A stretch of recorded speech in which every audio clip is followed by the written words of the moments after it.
Oi, meu nome é Ana Zerrig, eu sou professora de língua alemã, sou mestre em língua e literatura alemã pela USP e decidi gravar 3 vídeos abordando um pouco da minha pesquisa, muito porque o cenário da minha pesquisa é a divisão e a unificação alemã e muitos dos materiais que eu consultei, historiadores, pesquisadores, estão em alemão.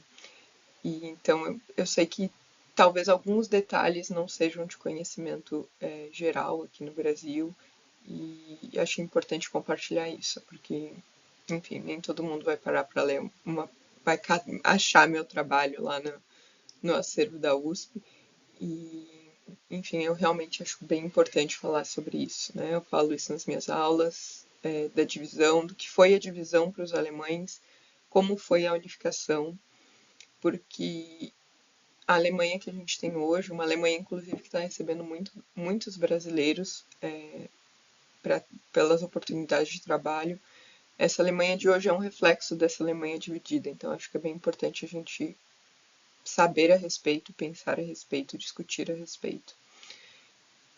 Vão ser 3 vídeos, tá? O primeiro vídeo é esse aqui, então, da divisão alemã. Então, desde o pós-guerra até basicamente a construção do muro. O segundo vídeo vai abordar o período pós-muro, mas muito especialmente essa fase ali final da divisão ali, o que culminou com a queda do muro e também com a unificação. E o terceiro vídeo é o mais focado de fato na minha pesquisa, que são os escritores brasileiros, né? Como os escritores brasileiros que foram bolsistas na Alemanha dividida registraram esse período.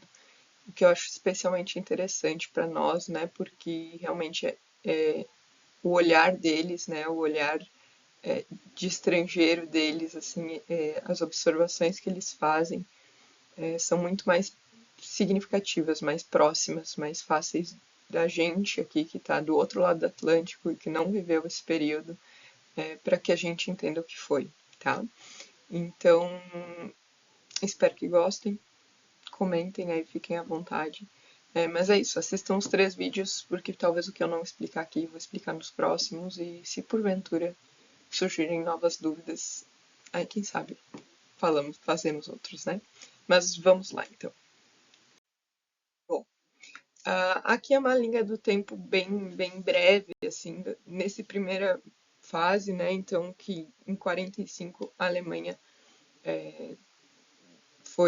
né? A Alemanha se entregou, né? Você viu o fim da Segunda Guerra, né? Então, a capitulação aconteceu em maio e entre julho e agosto aconteceu a Conferência de Potsdam, que foi a conferência que de fato dividiu o território alemão em 4 partes, né, entre os 4 países vencedores, né, ou seja, Estados Unidos, Inglaterra, França e União Soviética.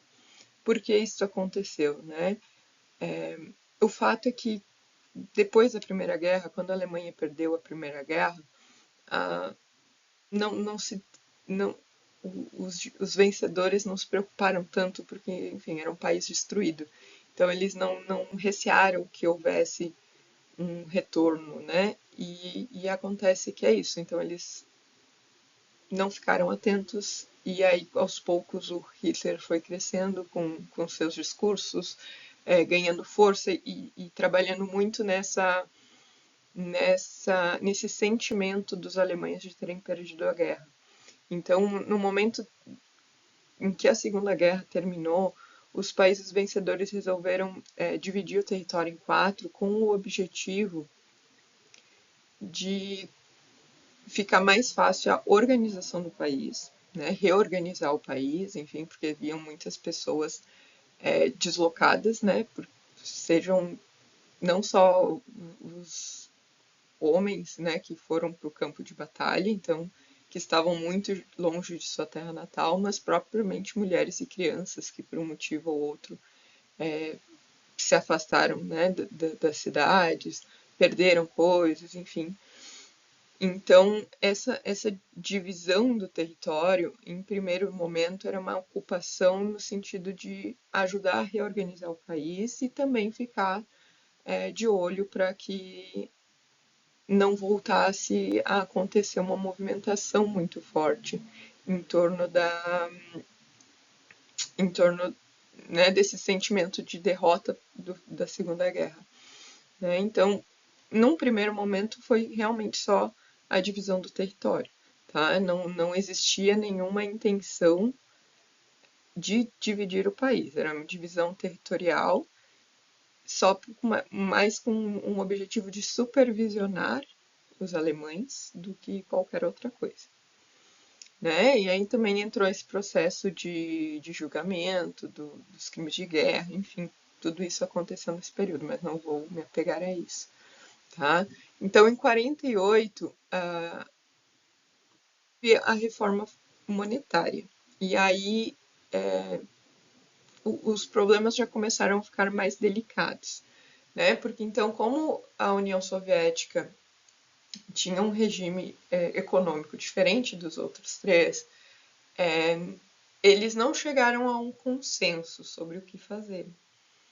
E não só não chegaram em um consenso, como eles começaram a ficar, um lado começou a ficar com receio do outro, né?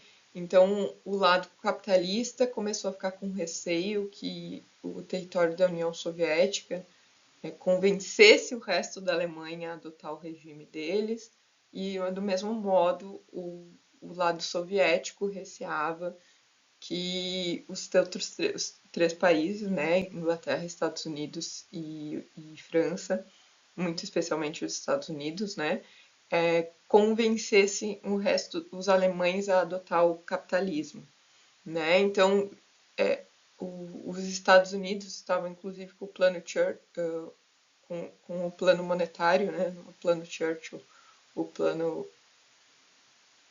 Marshall, que aí eu tinha essa ideia de reconstruir de dar apoio financeiro, né, para que a Alemanha se reconstruísse, então cidades destruídas, enfim, N fatores ali, uma injeção econômica, e a União Soviética já não concordou com isso e também proibiu que qualquer dos países associados à União Soviética se envolvesse nisso. Então isso inclui o território comandado, né, ocupado por eles dentro da Alemanha. Então, ali em 48 já existia uma divisão econômica, mas ainda existia uma só Alemanha. Só que é isso, essa tensão foi aumentando, porque o que aconteceu? Berlim, que foi dividida em quatro também, né, entre os quatro países, também foi dividida em 4 zonas, o que aconteceu? O lado soviético tinha uma moeda e o outro lado tinha outra moeda, a União Soviética já bloqueou o acesso de produtos vindos do lado capitalista porque a moeda era diferente. E levando em conta, a gente já vai ver que Berlim ficava no meio do território da União Soviética, então isso já foi um grande problema. Né? Então, os países ali, né, da zona capitalista, eles tiveram que enviar produtos para a Alemanha capitalista, para Berlim capitalista, eles tiveram que começar a fazer um transporte aéreo de alimentação, de produtos, enfim, porque a União Soviética já começou a bloquear esse acesso até Berlim desses produtos pelas questões monetárias de produção, enfim. Então já havia uma tensão, né? Aí essa tensão foi só aumentando e em 49 culminou, então, das duas Alemanhas serem fundadas. Então, o que aconteceu, né? Os países capitalistas fundaram a República Federal da Alemanha, né? Então foi feita uma Constituição. Em 23 de maio foi feita a Constituição da República Federal da Alemanha. Então foi oficializada a fundação do país. É o país que nós temos hoje. Se vocês olharem a fundação da Alemanha de hoje, por mais que seja um território muito antigo, A fundação oficial, pelo mapa que nós temos, inclusive hoje, né, é de 49. Então, é a data oficial da Alemanha que nós conhecemos hoje. Então, em maio, a República Federal da Alemanha, então a República Capitalista, né, a Alemanha Capitalista, foi fundada. Em agosto, foi fundada a República Democrática Alemã, que é a Alemanha comunista, né? Então, que foi nesse momento que, de fato, oficializou-se a existência de duas Alemanhas, mas mais que isso, oficializou-se a rixa entre os dois territórios. Muito especialmente a Alemanha capitalista não queria reconhecer, aliás, as duas, na verdade, né? Uma não queria reconhecer a existência da outra. Então, isso englobou, isso se expandiu pelo mundo inteiro. Então, os países de sistema capitalista reconheciam apenas a Alemanha capitalista, né? Só existia aquela Alemanha. E os países de regime comunista só reconheciam a existência da RDA, né? Então, aí começou um certo problema, né? Então começou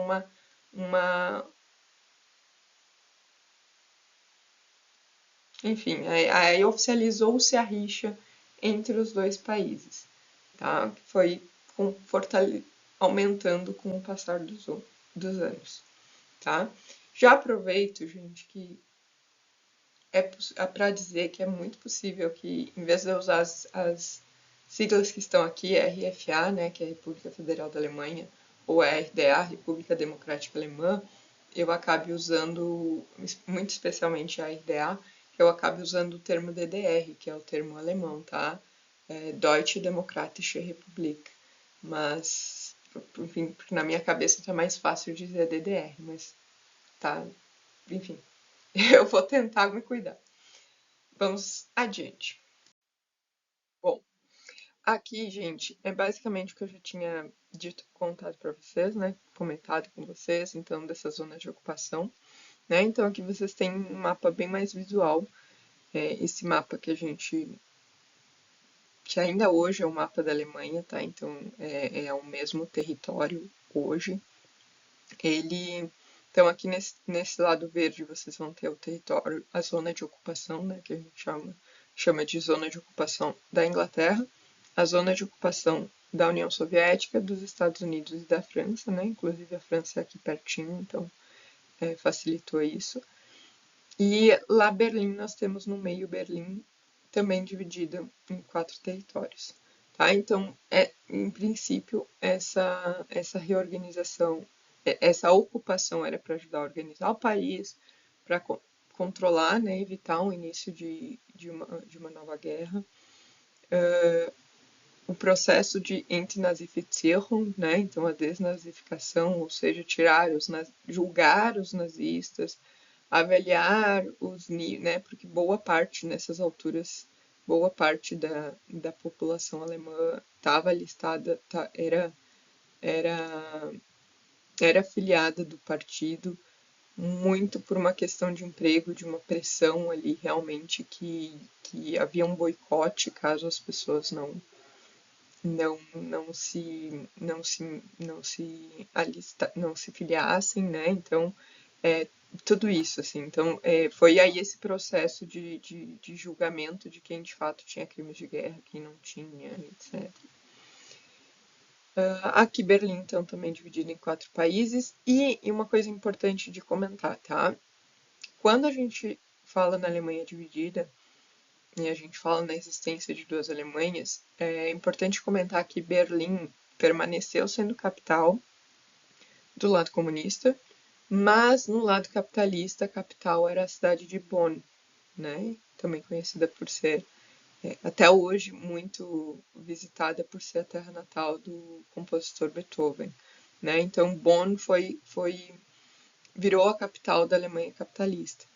Tá? No lado comunista, ela seguiu sendo capital, mas como o lado comunista era só metade da cidade, né? Então, a maior cidade do lado comunista nem era Berlim, tá? Enfim, aqui só um registro rápido, né? Porque muita coisa aqui já foi comentada. Aqui, então, para vocês visualizarem como era a divisão de Berlim, né? Então, aqui esse lado comunista, aqui o território francês, o território inglês, o território norte-americano. É importante dizer para vocês que também, então essas divisas, gente, elas tinham guardas, né? Tinham placas dizendo você está deixando tal zona, você está entrando em tal zona. E essas placas eram nos 4 idiomas, né? Então inglês, francês, russo e a última língua era alemã. Tá? Então eu acho que isso é bem significativo porque demonstra que o menos importante ali para eles eram os alemães. Né? Então todos os avisos, e isso também é interessante comentar, que dentro dos seus territórios, as escolas, então quem nasceu, se criou no lado comunista, aprendeu russo na escola. Quem estava no território francês aprendeu francês, quem estava no território inglês e norte-americano aprendeu inglês. Né? Então eles realmente, inclusive talvez esse é um dos motivos pela Alemanha ter é tão fácil encontrar alemães bilíngues, né? Especialmente o inglês é muito forte lá, né? Mas pessoas do território que nasceram, cresceram dentro do território soviético falam russo também muito tranquilamente, tá? Mas enfim, então a Berlim foi dividida nessas 4 partes, mas até a construção do muro era muito tranquilo ir de um setor a outro, tranquilo de certa forma, né? As pessoas moravam de um lado da cidade e trabalhavam do outro, né? Então as pessoas iam e vinham todos os dias, né? Se visitavam, mas é isso, tinha um controle para que as pessoas não fugissem, não fossem de um lugar a outro. Então essa coisa de ser revistado, enfim, não existia, assim, a menos que, sei lá, a pessoa tá do lado comunista e tivesse indo com uma mala gigante pro outro lado, né, esses áreas de viagem, aí eles iam parar e certificar para onde a pessoa estava indo. Mas se não, era isso, né, todo dia ali as pessoas passavam, faziam sua rota, não tinham grandes problemas. Aqui eu botei o mapa com as regiões de Berlim para, se porventura alguém já foi a Berlim, mora em Berlim ou vai conhecer Berlim, então para vocês identificarem esses territórios, né? Então o lado, né? Porque na Alemanha nós não existem bairros na Alemanha, tá, gente? Então Berlim acaba sendo uma das poucas cidades em que a gente tem essa identificação de nomes de território. Tá? Muito porque Berlim nem tem uma data certa de fundação, porque, segundo dizem, ela é uma junção de várias pequenas cidades que foram crescendo e eventualmente se juntaram. Tá? Então, acaba que Berlim ainda tem essa identificação regional, assim, né? Spandau, Charlottenburg, né? Então, são áreas bem conhecidas e quando a gente estuda também ou vê filmes sobre a divisão alemã, então eles acabam falando muito nas regiões, né, da cidade para identificar, né, Pankow, por exemplo, então do lado comunista, Friedrichshain, né, então isso é bem interessante. O portão de Brandemburgo, que né, é um dos principais cartões postais de Berlim, ele ficava bem no meio, ele fica, né, então, mas o muro, ele ficava no limite, assim, das fronteiras, né, o muro tapava o portão de Brandemburgo de um dos lados, assim, ele contornava, né, então o território. Tá? Então aqui é mais para, se porventura vocês forem a Berlim, para vocês conhecerem, identificarem esses territórios aí que vocês certamente vão ouvir falar, seja pelos nomes das estações, enfim, tá? Então esse era Berlim antes né, o território antes e depois da construção do muro ficou a mesma divisão, tá, gente? O que aconteceu é que depois o muro foi construído aqui ao redor do lado capitalista, mas eu estou me adiantando. Aqui vocês têm então uma citação do Peter Benda, que ele foi o primeiro historiador a pôr, de fato, lado a lado a história da Alemanha dividida. Então, pesquisar as duas. Então, vejo que esse livro saiu aqui em 96, então, ali pouco depois da unificação, mas ele até hoje, assim, é uma das grandes referências, assim, quando a gente fala em divisão da Alemanha. E ele foi o primeiro a pôr lado a lado, assim, esse processo, que foi uma coisa bem difícil, né? Porque pensem que eram dois governos, dois sistemas, dois tipos de organização. Então, para criar uma linha do tempo, assim, foi realmente o Peter Benda. E muitas referências, né? A principal referência, na verdade, todos os historiadores, pesquisadores que vieram depois têm o nome dele como fonte, assim. E aí aqui vocês têm uma citação, né, sobre essa questão da divisão econômica de Berlim, que eu já comentei. Então eu não vou repetir, mas se vocês quiserem ler, é só dar um pause aí no vídeo e ler. Então a ideia é justamente que vocês vejam que não são coisas da minha cabeça, mas eu também não vou ficar aqui lendo, para não cansar vocês, a ideia é ser rápida. Tá? Mas aqui então essa questão da reforma monetária, né, pouco antes da oficialização da existência dos dois países. Tá?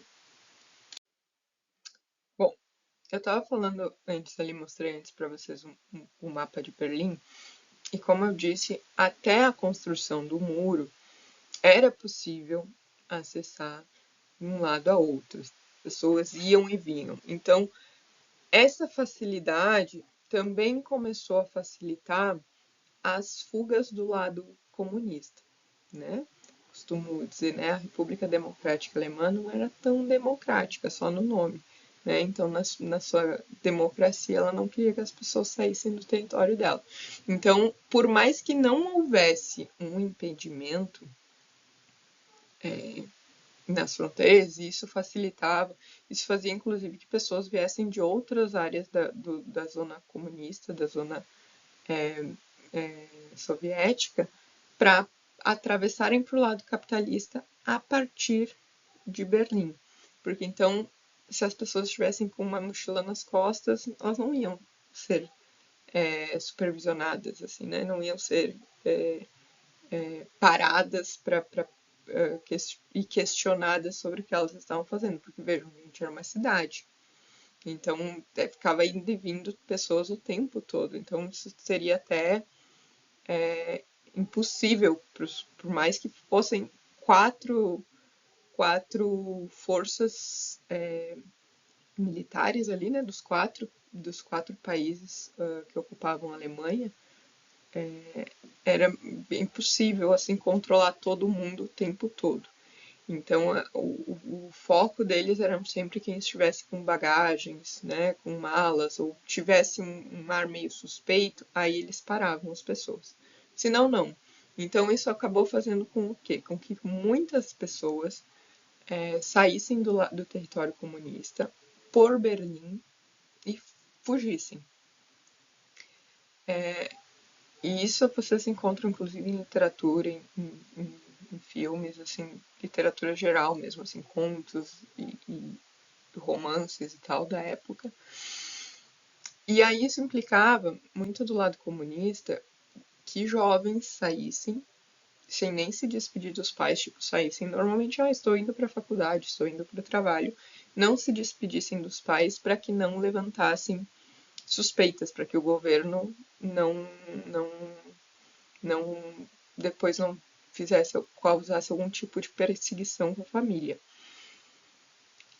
Isso, gente, eu acho que é sempre importante a gente ressaltar, porque são gerações, assim, gerações, tipo a minha, assim, com 100 e poucos anos, que tem histórias de família para dizer assim, meus pais fugiram de casa e ficaram 30 anos sem ver os pais deles, sem ter contato nenhum com o resto da família.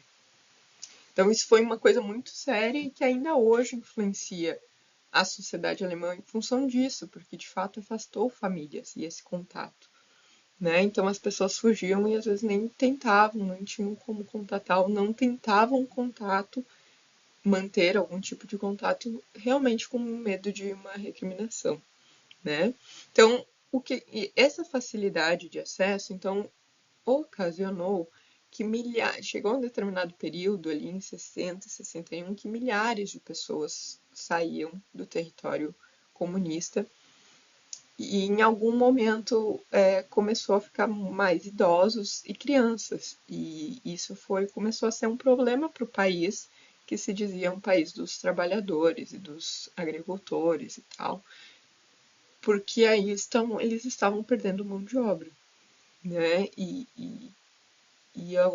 Dentro do regime, né, do sistema que eles tinham, só eram consumidos produtos produzidos dentro do país. Então, isso ocasionava que muitos produtos as pessoas demoravam muitos anos para atingir. Se fosse uma casa, fosse um carro, fosse um eletrodoméstico, porque a produção nunca acompanhava o que a sociedade precisava. Então, a partir do momento em que eles começaram a perceber que os jovens, né, então que era a mão de obra mais confiável, né, para o futuro, começou a ir embora, o governo soviético, né, o governo comunista começou a ficar muito preocupado, né, gente? E aí eu falo governo soviético comunista, mas porque assim dentro da Alemanha tanto o lado capitalista como o comunista tinham os seus governantes alemães, tá? Existiam eleições ou, enfim, né, escolhas de pessoas. Existia uma chefia, né, um governo alemão. Mas tudo que fosse decidido, fosse de um lado, fosse do outro, necessitava da aprovação dos países que ocupavam a região. Então, fosse União Soviética, fosse Estados Unidos. Eles tinham que aprovar. Então, por mais que a Alemanha tivesse o seu governo, não era dos governantes alemães a palavra final. Então, é importante frisar isso, porque quando a gente fala no Muro de Berlim, essa construção não foi do dia para a noite, inclusive já havia boatos um período antes e o governo negava que ninguém pensava em construir um muro. Mas aí, então, no dia 13 de agosto de 61, melhor, na noite de 13 de agosto de 61, foi iniciada a construção do muro, tá? E foi exatamente à meia-noite, assim, meia-noite 1 de 13 de agosto. Quem morava nas vizinhanças da divisa já começou a notar essa movimentação. Quando amanheceu, as pessoas que faziam esse trajeto, que atravessavam para ir trabalhar, estudar, o que fosse, simplesmente chegaram e deram de cara com a fronteira fechada e não puderam atravessar. E isso é uma das coisas que eu costumo falar em aula,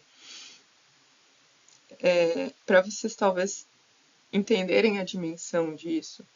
Imaginem a rua principal da cidade de vocês, tá? Aquela rua grande que vai de um lado ao outro da cidade, que todo mundo tem que passar por ela, se não for todo dia, pelo menos toda semana. Aí imaginem que amanhã vocês acordem e vocês não podem mais atravessar ela. Não pode. Tá tudo fechado, tudo trancado. Então vocês vão perder contato com pessoas que estão do outro lado. Pode ser que alguns de vocês percam o emprego, percam a vaga, né, na escola, nos estudos, e simplesmente não pode mais passar. Foi o que aconteceu em Berlim em 13 de agosto de 61. Naquele primeiro momento, o que aconteceu foi uma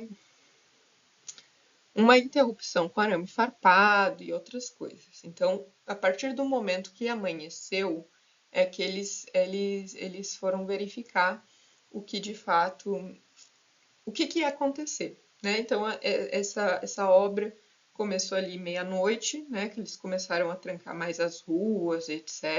E trancaram também a comunicação, as linhas de trem que passavam de um lado ao outro, né? Então todos, a trem, ônibus, enfim, simplesmente o acesso foi trancado, tudo foi trancado. No outro dia, isso foi tão de repente que nem o prefeito de Berlim, que estava em Berlim, né, do lado capitalista, estava lá. E os próprios, como é que eu vou dizer? Os próprios responsáveis, né, pelas zonas de ocupação, então o responsável pela ocupação norte-americana, pela ocupação inglesa, pela ocupação francesa, ninguém se pronunciou a respeito. E aí, então, como não houve uma resistência do lado capitalista, porque eles claramente temiam que não, a partir do momento que eles questionassem esse movimento, iniciassem uma nova guerra, então, a partir do momento em que não houve nenhuma queixa, aí sim a União Soviética, né, o lado comunista, começou a trabalhar numa construção de muro. E nessa construção de muro, então nesse processo ainda algumas pessoas fugiram, né, pelos arames farpados em alguma área que não fosse tão protegida. Prédios, por exemplo, que ficavam bem na divisa, então as pessoas ainda pulavam as janelas para atravessar para o outro lado.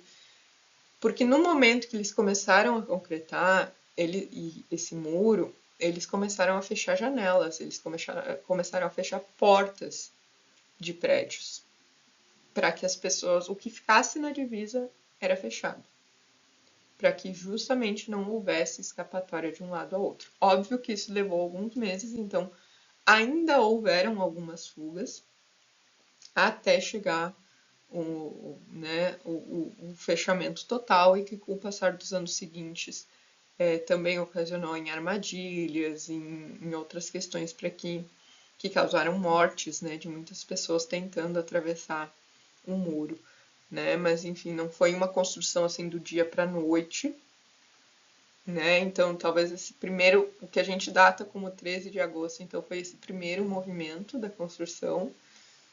E como não houve nenhuma resistência dos países capitalistas, nenhuma oposição, porque eles de fato temiam o início de uma nova guerra, então assim oficializou-se o Muro de Berlim, né? No território dentro da Alemanha, então da divisa entre as Alemanhas também, houve um fechamento das fronteiras, em grande parte com uma cerca, tá? Mas também ali onde tinham povoados, né, cidades próximas da divisa, também houve a construção de um muro.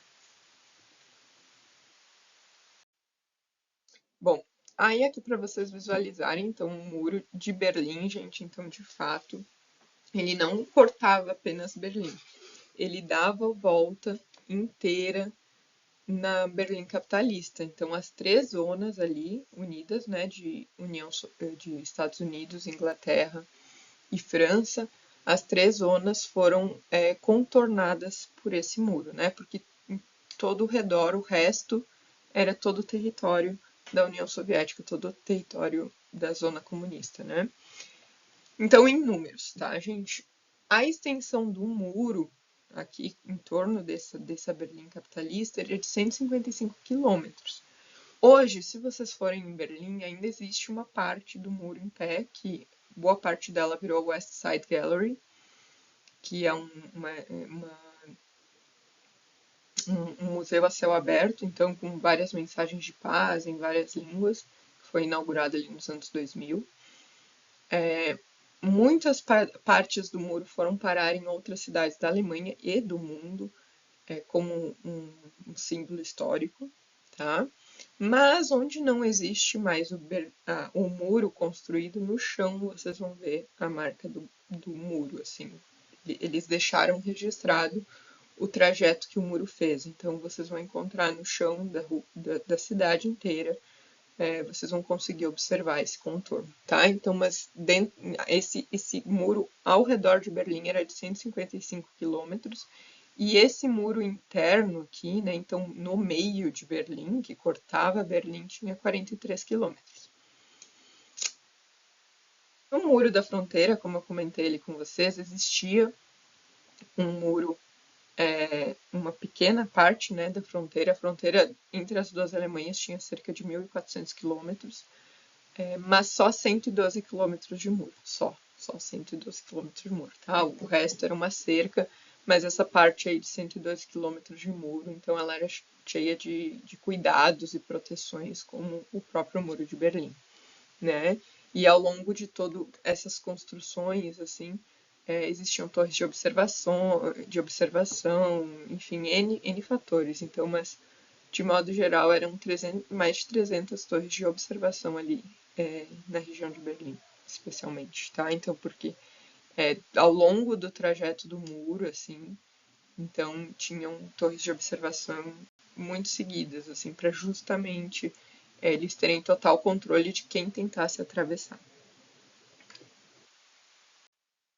Aqui é um outro momento para vocês fazerem uma pausa e lerem, que é de fato a descrição da construção do muro, de como ele começou. E aí aqui esse é do livro do Ulrich Mellert, que é Kleine Geschichte der DDR, ou seja, Pequena História da RDA. Então é um livro focado totalmente na RDA.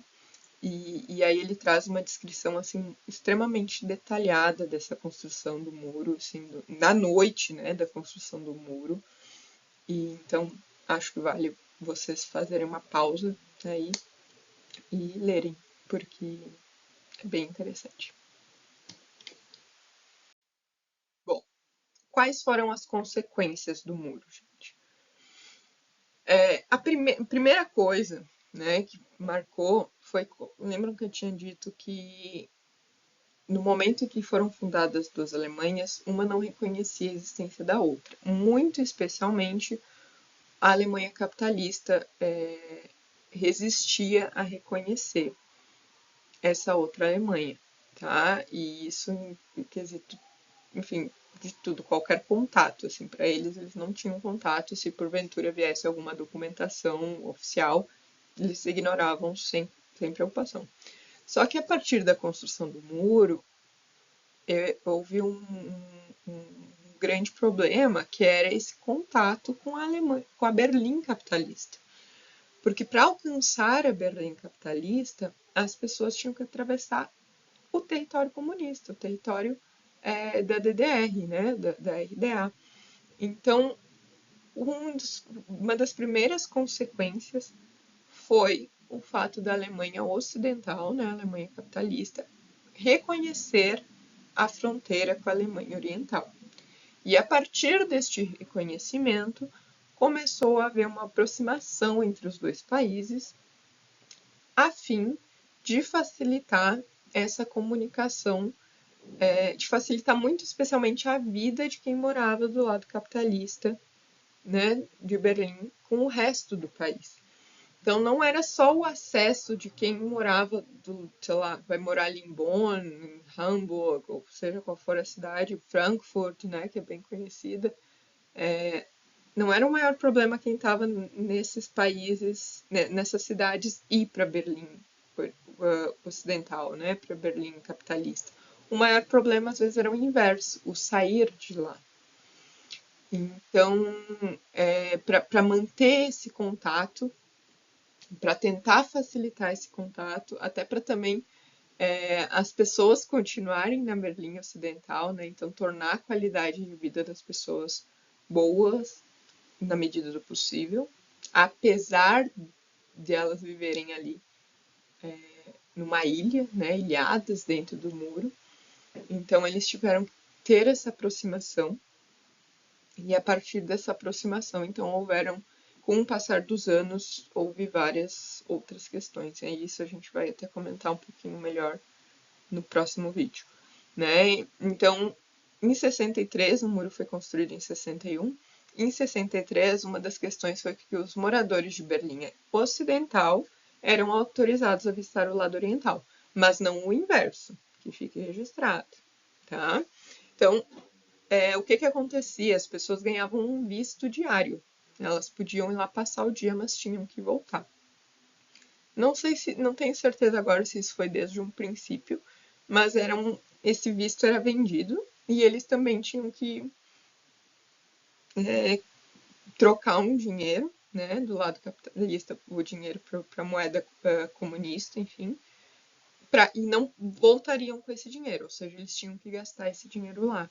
Ou seja, isso também foi uma estratégia do próprio governo oriental, né, do governo comunista, porque é isso, assim, como eu disse antes, o país nunca foi capaz de se manter plenamente com as próprias pernas. Então, muita coisa às vezes era a União Soviética que dava um apoio financeiro ali, né?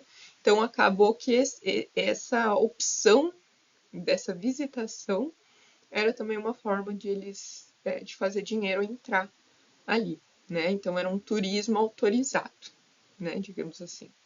E não só para moradores de Berlim Ocidental, tá? Ao longo dos anos, já ouvi uns 2, 3 depoimentos de brasileiros que foram para lá na época da Alemanha dividida, e também escritores brasileiros foram para lá, né, então na década de 80, enfim, e visitaram o lado oriental.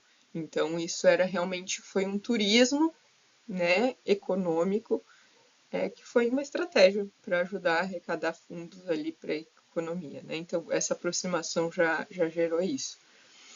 Também começou a acontecer uma compra de prisioneiros, então por algum motivo ou outro a ideia prendia alguém, seja por se opor ao sistema, seja por ter tentado fugir, seja por não sei o quê. Aí também entra essa questão financeira, essa preocupação de se manter. Eles também começaram a comprar pessoas. Então, o lado capitalista começou a comprar pessoas. Então, dependendo do grau de formação dessa pessoa, o valor era maior ou menor, né? Ou também do grau, talvez, de problemas que ele tivesse com o regime da Alemanha Oriental. Então, isso tudo influenciava um preço, e a Alemanha Ocidental, por um tempo, fez essa compra de prisioneiros, né? Então, isso também às vezes era uma estratégia que as famílias usavam, tipo, buscavam junto ao governo ocidental, né? Quando eles sabiam que alguém do outro lado tinha sido preso, ou enfim, eles buscavam essa oportunidade, né, de que o governo comprasse as pessoas para levar elas para o lado ocidental. É óbvio que isso, se a pessoa não estivesse presa, não havia essa possibilidade, tá, gente? Mas também tem outro fator interessante, que nessa autorização de visitar da Berlim Ocidental para Berlim Oriental, também começou a surgir um mercado aí de tráfico de pessoas, né? Então as pessoas, quem tinha livre acesso dentro da Berlim por questões de trabalho, ou pessoas atravessavam da Berlim Ocidental para a Oriental e escondiam pessoas dentro do carro, dentro de mala, e então havia um custo para isso, né? Então também houve esse tipo de comércio com a construção do muro, né? Óbvio que se os guardas de fronteira suspeitassem de qualquer coisa, eles desmontavam o carro, sem nenhum receio, tá? Mas assim, isso aí ficou num grau tão grande, assim, que as pessoas, até quem planejava as fugas, assim, eles faziam esconderijos dentro da estrutura do carro, assim, né, embaixo do banco, sei lá, conforme o modelo do carro eles conseguiam para que as pessoas, então aí as pessoas emagreciam horrores para poder caber ali. Então também isso foi uma consequência do muro, né? E, e aí, gente, na década de 80, a União Soviética começou a ir mal das pernas, né? Temos toda a questão também do Chernobyl, por exemplo. E aí essa aproximação fez com que a Alemanha Oriental fosse buscar ajuda financeira da Alemanha Ocidental, né? O lado comunista pegou dinheiro emprestado do lado capitalista para conseguir continuar fazendo a economia do país girar, tá? Mas a primeira visita oficial do Erich Honecker, que foi o presidente da RDA por muitos anos, a primeira visita que ele fez, a primeira visita oficial que ele fez à Alemanha Ocidental foi no fim da década de 80. Então, às vésperas da queda do muro. Então vocês vejam que essa aproximação não foi tão rápida e ela também não foi tão eficaz, assim, né? Então foi um processo muito lento e cheio de poréns e observações, detalhes, assim. Então era um relacionamento que eles foram se aproximando aos poucos, mas ainda existia uma tensão. E nenhum dos lados, em nenhum momento, planejou, né? Essa aproximação, por exemplo, dos governos, né? Do governo oriental com ocidental, dos governantes alemães, né? O Erich Honecker era alemão, então quando ele foi para o lado ocidental, acho que na época até já era o Helmut Kohl, o chanceler, essa aproximação, apesar que fossem os dois alemães, nunca foi pensada uma unificação. Então, a queda do muro e a unificação não foram de modo nenhum um resultado de uma negociação política. Tá? Não foi um plano político posto em prática. Talvez o mais próximo que a gente tenha de um plano político tenha sido esse início de empréstimo do dinheiro do lado ocidental, né? O lado ocidental começou a emprestar dinheiro para o lado oriental, talvez pensando lá na frente em alguma eventualidade, usar essa dívida como um argumento, mas nunca foi pensado já como um plano de unificação, tá? Mas eu vou parar por aqui, porque já foi um monte de informação, muita tagarelice. E aí no segundo vídeo a gente fala melhor sobre a reta final aí, e sobre a queda do muro. Bom, caso vocês estejam já cansados e não vão assistir o segundo vídeo agora, aproveitem para acessar a dissertação. Eu vou deixar o link aqui na descrição da minha dissertação de mestrado, né? Aí lá vocês vão ter muito mais citações sobre a questão histórica. Tem um capítulo só sobre essa divisão da Alemanha, então lá vocês vão ter outras citações. Essas que vocês viram no vídeo foram algumas que eu usei lá na dissertação. Vocês podem, quem tem interesse na língua alemã, enfim, e outras curiosidades sobre a cultura alemã, podem me seguir lá no Instagram, né? Frau Zerlich, né? Frau é senhora em alemão, o hábito deles se tratarem pelo sobrenome lá, então acessem lá Frau Zerlich. E lembrem que esse é só o primeiro vídeo, então vão ter mais 2, e aí vocês até se poupam de ler a dissertação inteira, tá? Gostaram, tem dúvidas, enfim, deixem aqui nos comentários que eu vou gostar de saber. Danke.